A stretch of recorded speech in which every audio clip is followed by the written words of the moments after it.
Você leu essa palavra do profeta Isaías comigo, irmãos, nesse momento, e a primeira impressão que nós temos quando nós lemos esse texto é que Deus está operando uma grande obra no meio desse povo, né? Deus está abençoando. Mas bem verdade é, irmãos, que isso se trata de uma profecia. A coisa ainda não iria acontecer naquele momento. Haveria ainda de acontecer algumas coisas antes que viesse tudo aquilo. Então, para nós nos localizarmos melhor e entendermos melhor o que a palavra de Deus diz nessa noite para o nosso coração, vamos falar um pouquinho sobre esse livro aqui. Primeiro, Isaías, irmãos, ele é chamado por Deus para profetizar principalmente, para a nação de Judá. Falar a respeito de um cativeiro que haveria de vir e que seria benéfico no sentido de o nome do Senhor ser exaltado e o nosso Deus ensinar de uma forma mais coerente e na prática, como eu costumo dizer, talvez o discipulado pessoal de Deus sobre a vida daquele povo, quando ele fala a respeito de mudança de atitude, mudança de comportamento. Deus corrige seus filhos através de disciplina, certo? E o Senhor usou a vida do profeta para aquele momento, irmãos, estar tratando com algumas coisas naquele povo que Deus não estava aprovando. E quantas vezes Deus não faz isso com a nossa vida nos dias de hoje? Talvez nós não tenhamos o papel do profeta como nós conhecemos no Antigo Testamento, mas por conta de uma pregação da palavra, pela leitura da palavra, pelo estudo da palavra, nós conseguimos ser tratado pelo Espírito Santo de Deus referente à nossa condição. E você já parou para pensar que o filho, quando ele é rebelde, ele sofre mais para aprender as coisas? Você já pegou aquela criança rebelde, irmãos? Você que é pai, talvez o seu filho seja assim. Hoje em dia, já não pode mais, as pessoas dizem que o melhor, os psicólogos, os entendidos do assunto, dizem que uma palmada não é bom, pode trazer depressão, frustração, enfim, mas a palavra de Deus que criou o ser humano, nos ensina a estarmos educando o nosso filho, e quando necessário for, se usar também da disciplina, da vara. E a palavra do Senhor nos ensina, e as pessoas que são mais idosas, viveram por momentos como esse, foram tratados por seus pais, trataram os seus filhos de forma diferente do que é propagado no dia de hoje. E a gente percebe que entre as pessoas há diferentes reações, E já começando pela vida das crianças. Tem crianças que são mais fáceis de ser tratadas, parece que já trazem desde pequena, aquele temor no coração em obediência à voz dos pais, mas sempre há aquela criança que é um pouco mais rebelde. Quanto mais o pai bate, quanto mais o pai fala, mais rebelde ele se torna. O pai fala para ele ficar quieto, ele faz bagunça. Vou te dar um tapa, e dá um tapa, e quando dá um tapa o negócio piora. Com Deus, irmãos, não tem psicólogo que vai ensiná-lo da forma de agir. E Deus ainda continua agindo através da terapia, da disciplina.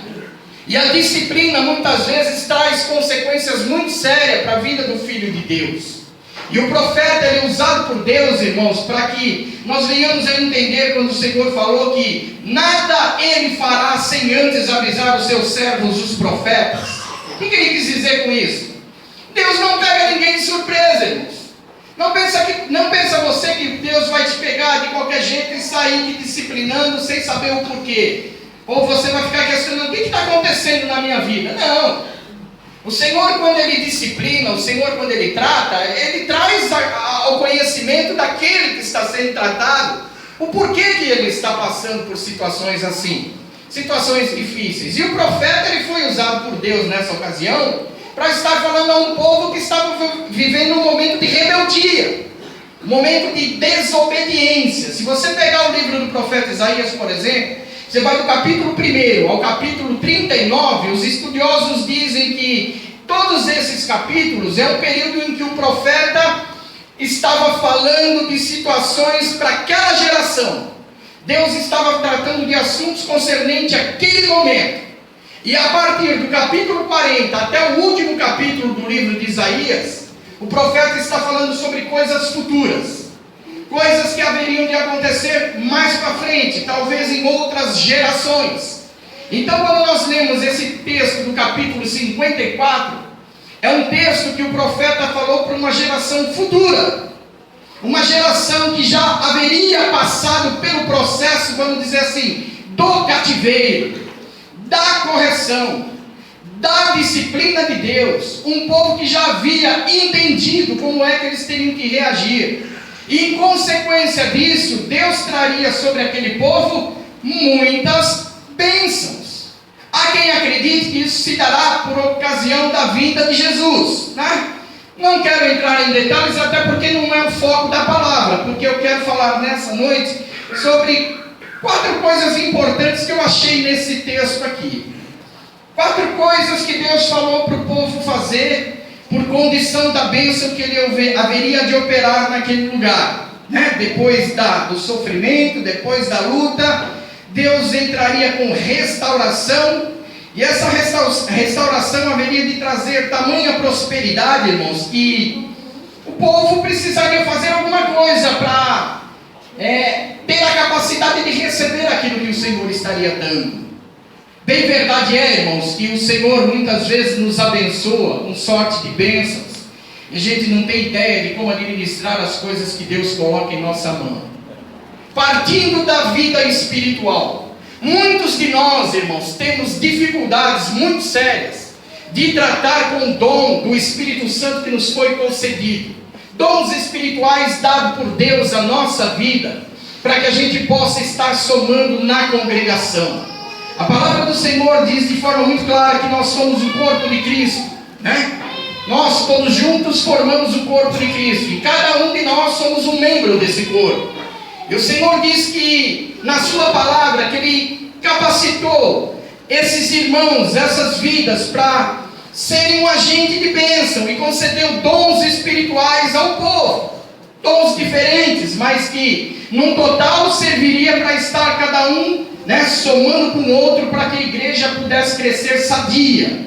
E a gente já começa por aí, irmão. Se nós temos dificuldades muitas vezes de administrar a bênção espiritual, quanto mais a bênção material, porque a maior parte das bênçãos materiais que nós recebemos está condicionadas a vivermos ela em benefício da nossa carne. E a nossa carne, irmãos, ela tem uma tendência terrível, que é o quê? A prática do pecado, a prática das coisas erradas. Por isso, tem muitas pessoas que, se você olhar de forma muito fria, ela não pode receber de Deus muitas coisas, porque ela corre até o risco de acabar se afastando dos caminhos do Senhor por conta da bênção que recebeu. Porque ela vai se acabar na bênção e vai esquecer dos seus compromissos com o Senhor. E não é assim que funciona. E o Senhor, interessante que Ele fala que depois de muito sofrimento, Ele estava disposto a trazer restauração para aquela vida. E não é diferente comigo e com você, irmãos, que somos disciplinados pelo Senhor de vez em quando em nossa vida, né? Todos nós passamos por um momento delicado, um momento em que o Senhor Ele nos chama, eu costumo dizer assim, para o seu discipulado pessoal.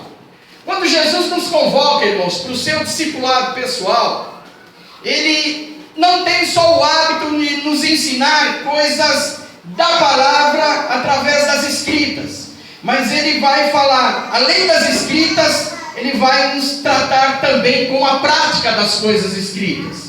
Então, bem-aventurado é aquele que passa o momento da sua vida no discipulado pessoal de Jesus, porque ele vai aprender não só na teoria, mas ele também vai viver as coisas na prática. E isso, muitas vezes, pode trazer um período de choro, um período de lamentação, um período de angústia, um período de sofrimento, um período que a gente vai questionar a nossa fé, se vale a pena, se não vale a pena, porque nesse discipulado, irmãos, nós vamos viver momentos que vai dar a impressão de que as nossas orações não têm respostas, dá a impressão de que Deus não está nos ouvindo, né? E nesse período, irmãos, em que Deus aparentemente se cala, é justamente nessa hora em que a força do inferno, os filhos das trevas, vamos dizer assim, os demônios, seus agentes trabalham em nossa vida. E um meio muito forte de o inimigo trabalhar, irmãos, na nossa vida é em nossa mente. Ele começa através de setas, de questionamentos, e dependendo de como a gente se posiciona, é a reação que nós vamos ter. E a palavra de fé, irmãos, que existe em nosso coração, ela tem um objetivo. Ela nos traz a consciência do que é o certo, do que é o errado, do que é a nossa esperança. Mas bem verdade é que não adianta eu saber tudo sobre fé. Não adianta eu ser bem sucedido no seminário de teologia, ser o primeiro aluno da escola da igreja, escola bíblica da igreja. Não adianta eu ter versículos e mais versículos decorados, se bem verdade é eu não tiver o Espírito Santo operando em minha vida. Se eu não der a liberdade ao Espírito Santo, se eu não for um homem, ou você, uma irmã, uma mulher cheia do Espírito Santo, não vale nada, irmãos, saber, conhecer, porque tem situações, irmãos, que o conhecimento não reflete em nada, a não ser para saber como tomarmos o rumo. Mas o que vai fazer a diferença é a força de vontade, é o ânimo e a disposição de aplicar tudo aquilo que a gente sabe. Eu tenho certeza que essa igreja, irmãos, não é uma igreja, vamos dizer assim, medíocre, tá? Que conhece só o que se falam por aí, mas é uma igreja que tem um certo conhecimento da palavra de Deus, tem uma certa profundidade nas Escrituras. Mas o que vale isso? Se essa igreja que tem todo esse conhecimento, toda essa ciência, não tiver força, não estiver cheia do Espírito Santo para poder aplicar na sua vida tudo aquilo que o Senhor tem falado, porque com a nossa condição humana, irmãos, a gente não consegue caminhar.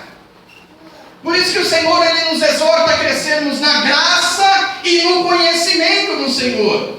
E Ele fala muitas vezes que a igreja perece, irmãos, por desconhecer as Escrituras. E as Escrituras nos exortam a respeito disso, de um crescimento equilibrado. Não basta eu saber tudo o que eu tenho que fazer, mas eu não ter graça e não ter força para aplicar isso na minha vida. Então eu preciso, antes de colocar as coisas que eu sei que precisam ser colocadas em práticas, eu preciso parar, me analisar e ver se realmente eu estou cheio do Espírito Santo, cheio da graça, da força do Senhor para iniciar essa trajetória. Porque se eu estiver vazio, se eu estou na igreja, irmãos, e eu não sinto a presença de Deus, se eu estou na igreja, sou batizado com o Espírito Santo e já tem muito tempo que eu não tenho a graça sequer de falar em línguas estranhas, se eu tenho dom de Deus, dom de profecia, se eu tenho visões espirituais e há muito tempo eu não dou liberdade ao Senhor para trabalhar e usar a minha vida nessa área, isso é um sinal, irmãos, de que as coisas não estão bem. E como é que você reage quando uma coisa não está bem na tua saúde? Você não procura um médico? Quando você olha a tua saúde física e ela não está legal, como é que você procede? Você vai em busca de um especialista para ver o que está acontecendo. E na vida espiritual, por que não é da mesma maneira? Por que nós não buscamos a presença do Doutor Jesus? Sabe por quê? Porque até para isso nós não temos força, irmãos. Nós não temos ânimos, nós não temos vontade, nós não temos iniciativa de dobrar o nosso joelho e orar a Deus e pedir socorro. Socorro, Senhor, estou perecendo. Socorro, Senhor, eu estou sem ânimo e sem a sua graça. E quando a gente percebe, irmãos, a gente já está num ponto em que, se não for a misericórdia do Senhor, essa situação pode ser irreversível para nós. Mas Deus pode todas as coisas.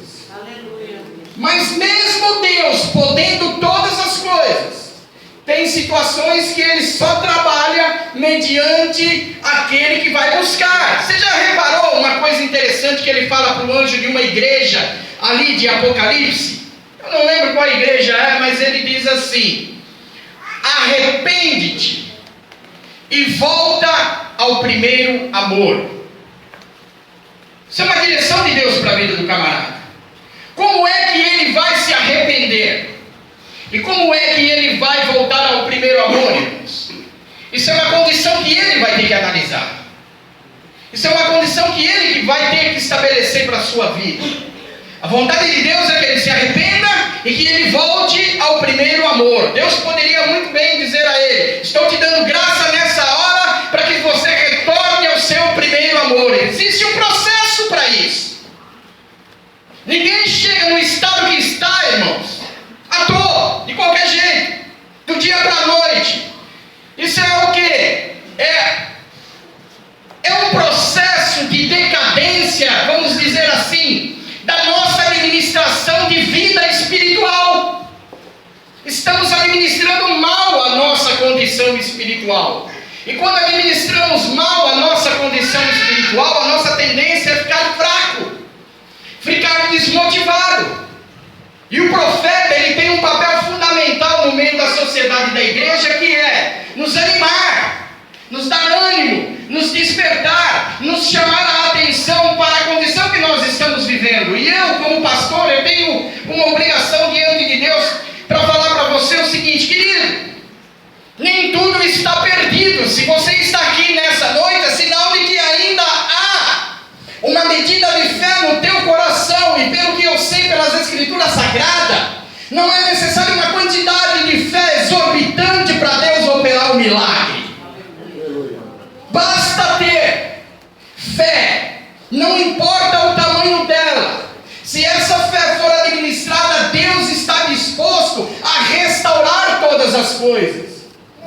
Então, como pastor, eu digo para você: se você vive um momento difícil na tua vida espiritual, Deus pode reverter isso, querido. Só depende de você querer. Só depende de você de dobrar o joelho, buscar a presença dEle, se esforçar. Eu quero dizer uma coisa para você: quem já teve algum tipo de vício, sabe quanto é difícil se libertar de um vício, mesmo depois de convertido. Eu vivi isso. No princípio eu fumava, já falei, pelo processo que eu passei. Deus precisou me colocar na parede para mim tomar vergonha. E quando Deus me coloca na parede, por que eu adquiri força quando Deus me colocou na parede e não tive força antes de Deus me colocar na parede? A verdade, irmãos, é que a gente espera os extremos. A impressão que dá é que quando Deus está calado, somente falando por cima, está tudo bem. Mas vai ter um tempo, irmãos, em que Deus vai deixar de falar dessa maneira. E feliz é aquele ao qual ainda Deus fala um pouco mais alto, porque tem uns que nem por isso passa. Deus simplesmente deixa de falar. Sabe por quê? Porque Ele já tem falado. Ele já tem falado ao teu coração, Ele já tem te conscientizado. Mas essa palavra de Isaías, irmãos, traz ânimo a um povo que haveria de passar pela tribulação. O papel do profeta nessa época foi fundamental, sabe por quê?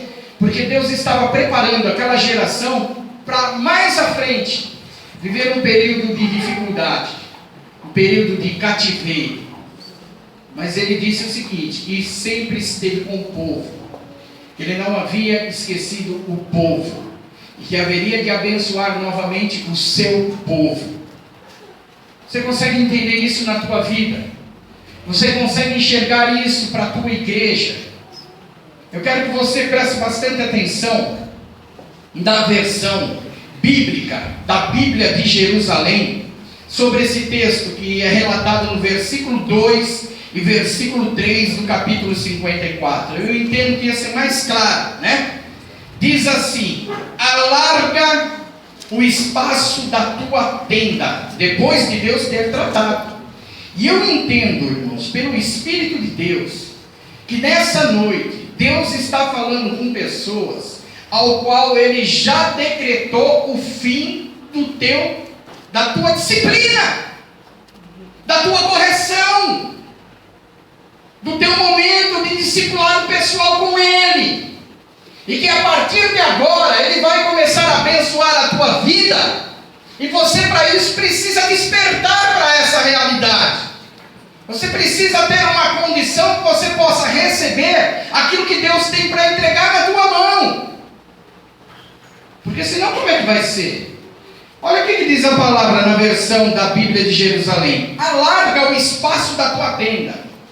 Estende as cortinas das tuas moradas e não te detenhas. Vai rápido. É para já, né?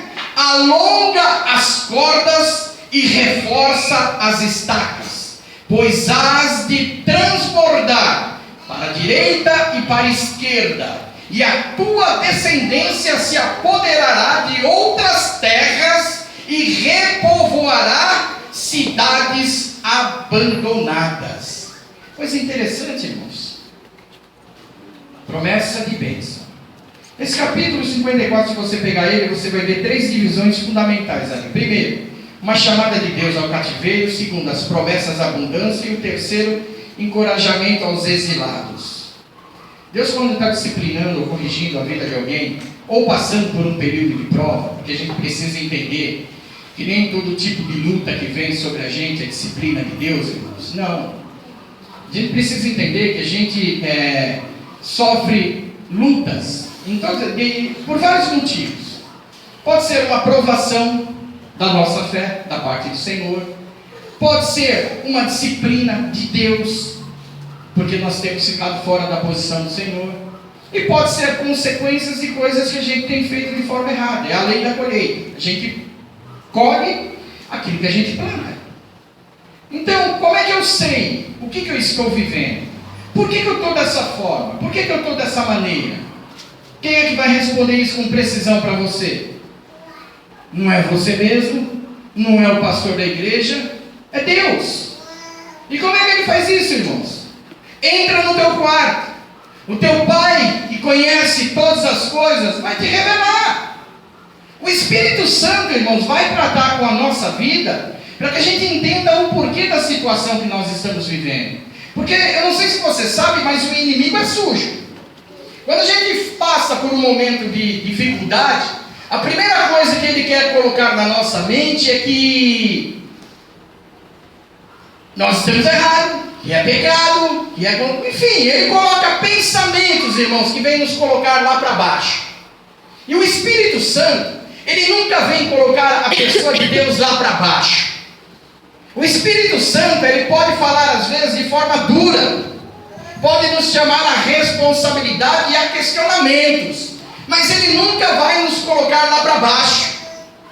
Ele vai nos falar a realidade dos fatos, vai falar o que nós vamos enfrentar por causa disso, mas Ele sempre traz uma palavra de esperança.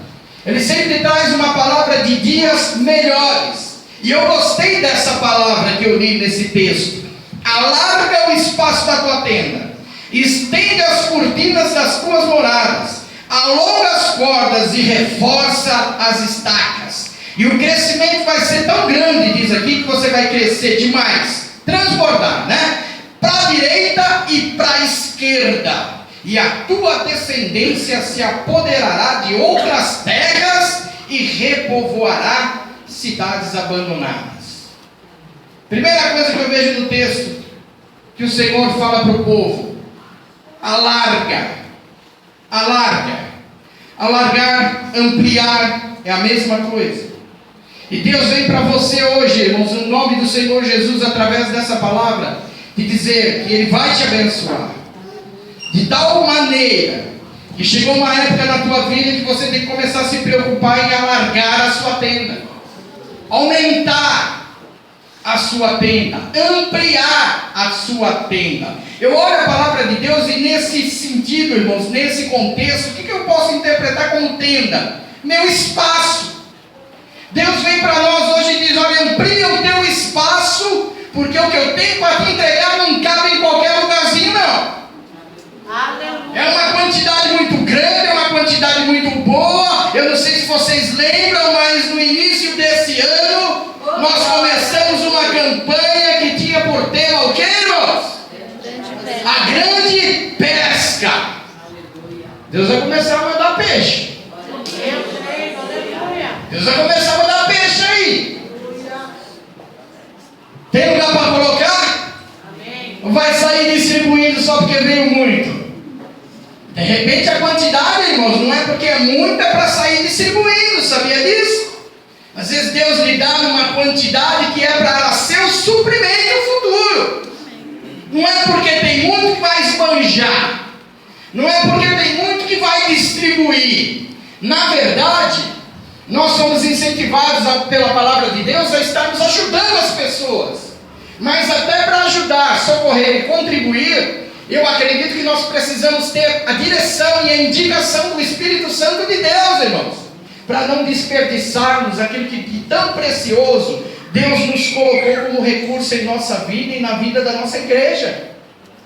Não é lançar de qualquer maneira, não é jogar pérolas aos porcos, como diz, né? As Escrituras, talvez não caiba nesse contexto, mas muitas vezes a gente faz assim, porque a gente tem recurso, a gente sai distribuindo, sendo que a pessoa que deveria receber essa provisão, essa distribuição, não é aquela que nós estamos entregando, porque Deus, Ele tem pessoas, irmãos, que Ele vai suprir através da nossa vida. Então eu olho a palavra do Senhor e fico pensando o seguinte: nós temos como exemplo de conquista para o povo de Deus quando saiu do deserto, né, a direção da terra de Canaã, que as coisas não caíram do céu. Deus tinha prometido a eles a Canaã, lembra? Terra que prometia a Abraão. Irmãos, não foi fácil conseguir Canaã. Mesmo sendo promessa de Deus, o povo teve que ir para a guerra. O povo enfrentou aqueles momentos de opressão das pragas, né? Que o Egito foi atacado. Ou será que não teve retaliação de Faraó quando as coisas começaram a acontecer? Será que o povo também não sofreu, irmãos, na sua fé, mesmo não sendo atacados, vamos dizer assim, diretamente pelas pragas? E a pressão que envolvia a sua fé, que vinha pelos bastidores, de Faraó, né? Por conta da sua indignação, por achar que tudo aquilo era uma rebelião. Você acha que o povo não sofreu tudo isso? É lógico que sofreu, irmãos. E eles tiveram que ter equilíbrio, tiveram que manter a sua fé firme no Senhor. E quando saíram então pelo caminho, que começaram a enxergar a dificuldade, ou você acha que entre a promessa de Deus para a tua vida e até que ela se concretize, você não vai passar por um deserto, você não vai passar por caminhos difíceis, e nesse deserto você vai encontrar situações que vai fazer você questionar, murmurar, e quanto mais você fizer isso, irmãos, mais será o seu período nesse deserto. Por isso o Senhor, Ele nos exorta, irmãos, a confiarmos mais, a acreditarmos mais, porque aquele que crê, aquele que confia, ele passa muito mais tempo, muito menos tempo em angústia, em sofrimento. Sabe por quê? Porque ele dá liberdade de Deus trabalhar na vida dele. Aquele que dá ouvido às coisas que não deve, ele vai sofrer, irmãos, porque a fé, ela não consegue ser operante através de dúvida. Fé é certeza. Independente da situação, a fé é a certeza das coisas que vão acontecer. Pô, mas não parece, mas é a certeza. Eu tenho certeza. Você tem certeza de que Deus vai fazer? Eu tenho certeza. Agora, quando a palavra de Deus diz isso, irmãos, eu preciso entender uma coisa, que para ampliar, eu preciso também ter uma condição que se chama disposição. Estou disposto? Eu estou disposto realmente a... Aí, o que é a definição de disposição? Interessante isso aqui, olha. Muitas definições poderiam ser dadas à palavra disposição. Eu gostei disso que eu marquei aqui, ó. Achei não lembro se foi na Wikipédia. Diz assim, olha, a melhor definição para nós aqui é o que diz a psicologia. Disposição designa a tendência que uma pessoa apresenta de se comportar em determinada maneira e em determinada situação. Uma disposição se diferencia, no entanto, do simples comportamento. A verdade é que a disposição, irmãos, a forma que você reage. Deus usa uma palavra para te animar. Glória a Deus, Senhor. Amém, Jesus. Você vai embora desanimado. Poxa, Deus falou, mas não aconteceu. Diferente daquele que quando recebe uma palavra, Deus vai operar uma grande vitória, ele se alegra, ele chora, ele se emociona, ele se coloca em pé, ele acorda no dia seguinte e fala: vou correr atrás da bênção. Você sabia que até para sair do Egito, o povo de Israel precisou ter disposição, irmãos? Teve que preparar a mala, teve que arrumar condução. Tudo isso tem que ser pensado. Você pensa que a tua bênção simplesmente vai cair do céu? Canaã vai aparecer ali na esquina? Não, querido, vai ter inimigos. Muitas vezes você vai ter que batalhar junto com Deus em prol daquilo que Ele vai te dar. Faz parte do processo de conquista. De forma que, para ampliar, irmãos, para alargar, a gente precisa também, de disposição para fazer isso. E isso também exige o quê? Determinação, perseverança. Se eu quero ampliar alguma coisa, porque Deus está falando para mim fazer isso, o que é? Ele não falou que Ele vai arrumar esse espaço, Ele falou para você: amplia, isso é contigo. Quando Ele diz para aquela mulher: sai e pede vasilhas,